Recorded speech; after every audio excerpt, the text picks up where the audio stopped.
Alguien como tú. Es una historia original. Narra el viaje emocional de dos almas marcadas por la pérdida, que encuentran una nueva razón para amar. Con giros llenos de emoción, conflictos familiares y la lucha interna por sanar, esta historia envuelve al espectador en una trama romántica, profunda y conmovedora.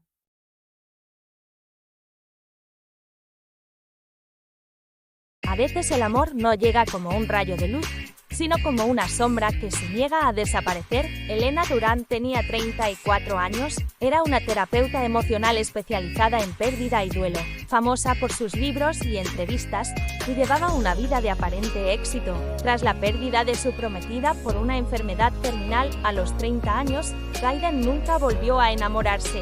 Él presentaba un proyecto de jardines terapéuticos para hospitales. Ella hablaba sobre cómo vivir después de la pérdida. Sus mundos se rozaron en el escenario, pero sus almas se reconocieron desde la primera mirada. En lugar de personas, diseñaba jardines que nadie visitaba. Era su forma de hablar sin palabras, de construir belleza donde antes hubo tristeza.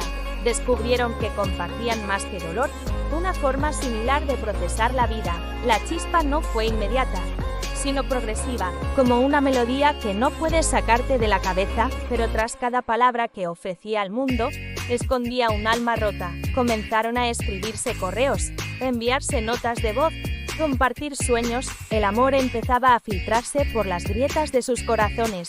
A los 17 años, perdió a su primer y único amor, Adrián, en un accidente de coche la noche del baile escolar. Desde entonces, se prometió jamás volver a sentir algo tan fuerte. Su corazón simplemente se blindó. Por otro lado, Aiden Serrano, de 36 años, era un arquitecto paisajista con fama internacional, sensible, talentoso y reservado. El destino los cruzó en una conferencia internacional sobre duelo emocional celebrada en San Francisco. Elena era ponente principal. Aiden, un invitado sorpresa. He leído uno de tus libros, dijo Aiden durante el café break, y yo vi tu diseño en el hospital de Barcelona. Hermoso y melancólico, respondió Elena. Ese fue el primer diálogo de muchos.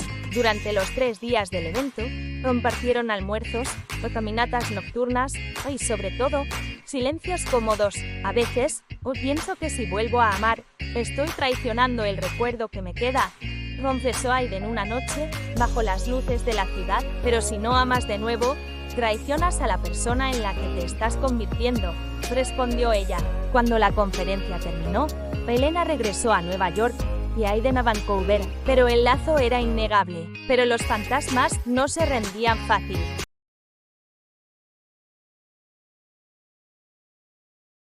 Los sentimientos más profundos no se gritan, a veces, solo necesitan ser escuchados en el silencio. Pasaron 3 meses desde aquella conferencia, 3 meses de mensajes, videollamadas nocturnas y libros compartidos por correo. Un martes cualquiera, abordó un vuelo a Nueva York sin decírselo a nadie. Tocó la puerta del consultorio de Elena sin previo aviso. Ella lo miró, atónita, pero en lugar de palabras, lo abrazó.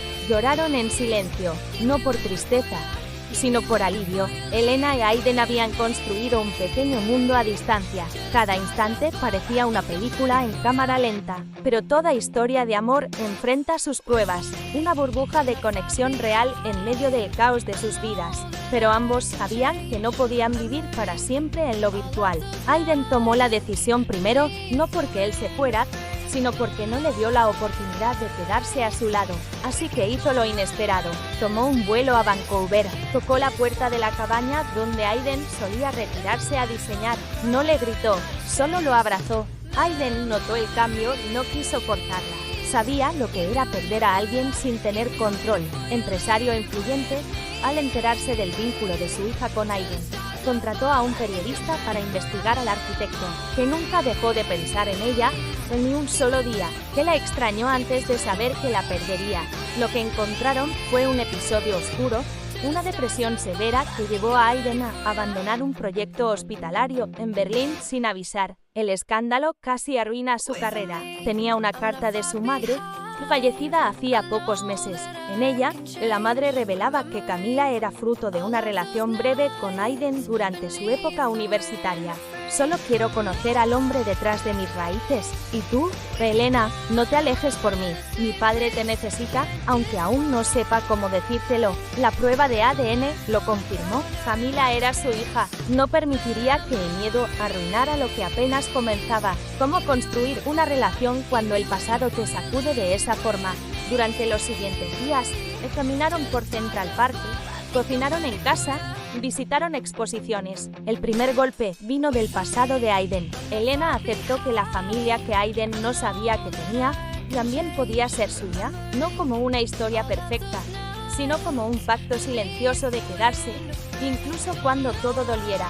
Camila, con su sensibilidad, comenzó a estudiar diseño de paisajes, queriendo seguir el legado de su padre. Aiden, por primera vez, sentía que el futuro podía construirse sobre una base sólida, no solo ruinas. Una mujer amargada por la pérdida de su hija. Quien culpaba a Aiden de no haber detectado antes la gravedad de la enfermedad.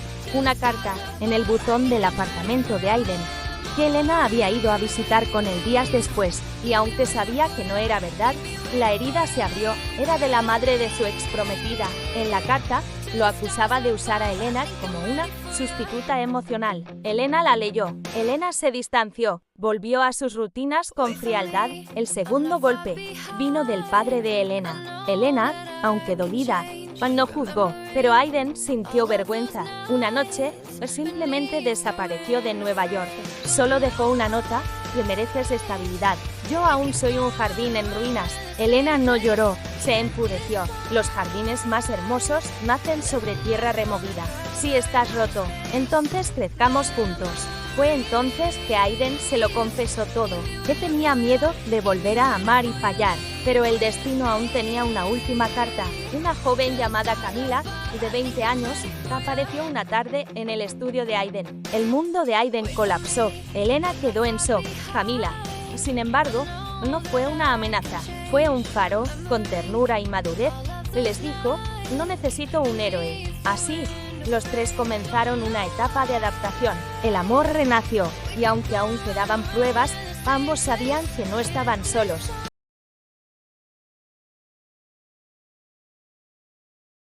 Algunas historias no terminan con un "vivieron felices para siempre", sino con un "decidieron construirlo juntos", día a día. Habían pasado 8 meses desde que Elena, Aiden y Camila comenzaron a formar una familia no convencional, pero real. Entre clases de paisajismo, consultas de terapia, cenas con risas nuevas y recuerdos viejos, parecía que el amor finalmente se estaba asentando. Era su obra más íntima, inspirada en la historia que estaba viviendo junto a Aiden. Dudó en aceptar. París significaba una gira de 6 semanas, ausencia, distancia, riesgo. Pero cuando el pasado ha sido turbulento, la calma a veces da miedo. Una tarde de otoño en Vancouver, Elena recibió una invitación para presentar su nuevo libro en París. «Quiero que vayas», le dijo Aiden, con una sonrisa suave, aunque sus ojos traicionaban nostalgia. «¿Y si todo cambia mientras no estoy?», preguntó ella. «Entonces nos adaptamos,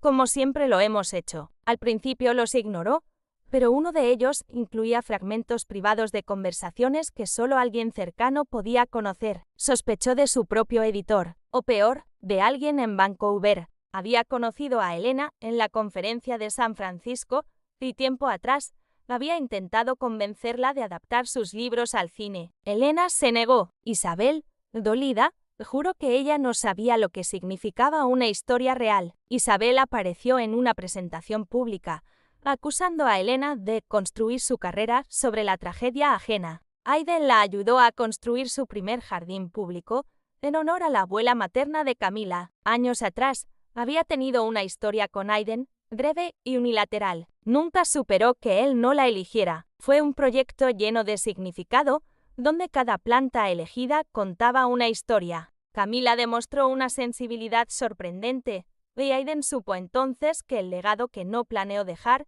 había encontrado una heredera natural. Solo cuídalo como se cuida un jardín en invierno, sin garantías, pero con esperanza. Isabel quedó expuesta como lo que era, una voz dolida, intentando arrastrar otras al abismo. Anónimos también, acusaciones de relaciones impropias con pacientes. Nada era cierto, pero el patrón era claro. Alguien estaba intentando separarlos desde las sombras. Se despidieron en el aeropuerto con un beso que supo a promesa, no a despedida, dejadas en la puerta del otro, como mensajes sin exigencia de respuesta. Mientras Elena viajaba por Europa, Aiden y Camila compartieron tiempo como padre e hija, pero no todo era armonía. Durante su ausencia, Elena comenzó a recibir correos anónimos acusándola de usar su relación con Aiden como material narrativo para vender libros. En paralelo, Aiden comenzó a recibir llamadas del hospital donde Elena trabajaba. Fue Camila quien notó el detalle que faltaba, una antigua amiga de la madre de Aiden, llamada Isabel. Era periodista. Te espero, donde floreció lo que no sabíamos que necesitábamos, y tus sueños, con lágrimas y con fuego. Camila se alejó con una sonrisa, dejándolos solos en ese mundo que habían construido desde el dolor, la esperanza y el amor. Todo encajaba. Isabel había seguido sus movimientos, espiado redes, contactado editores, usó información filtrada para sembrar dudas, pero la intención no era solo profesional. Subió al coche y condujo hasta el pequeño terreno donde Aiden trabajaba desde hacía semanas. Solo necesita verdad y un lugar donde crecer. Cuando Elena regresó a Vancouver, la confrontación fue inevitable. En el centro, un árbol de jacarandá joven. Aiden sonreía. Elena, en lugar de defenderse, leyó en voz alta un fragmento de su libro. Si alguna vez el amor llega, no lo cuestiones, no lo encierres, no lo expliques. El público la aplaudió, pero el golpe emocional fue fuerte. Elena y Aiden decidieron hacer una pausa, no una ruptura, sino un respiro. Durante semanas no se vieron, solo cartas, pequeñas, con tinta azul, hasta que llegó la última carta. Era de Aiden. Si estás leyendo esto, es porque el jardín está listo. Ven, trae tus miedos, tus heridas. Elena, sin saber por qué, lloró antes de terminar la frase. Lo encontró allí, de pie, rodeado de lirios blancos, en lavanda. Romero, lo llamé el jardín del corazón, dijo. ¿Por qué?, preguntó Elena. Porque aquí sembré todo lo que no podía decir, y si decides quedarte, será nuestro. Camila estaba allí también, con una placa en la mano. Elena se acercó y leyó en voz alta, lento, donde florecen los que no se rindieron. Florecen, porque incluso un corazón herido puede convertirse en jardín. Entonces, sin música, sin guión, sin nada más que la verdad entre ellos, Elena besó a Aiden. Algunas historias no nacen perfectas, pero cuando se riegan con paciencia, perdón y coraje. Y así, Aiden, Elena y Camila demostraron que el amor no necesita ser ruidoso para ser eterno. Fin.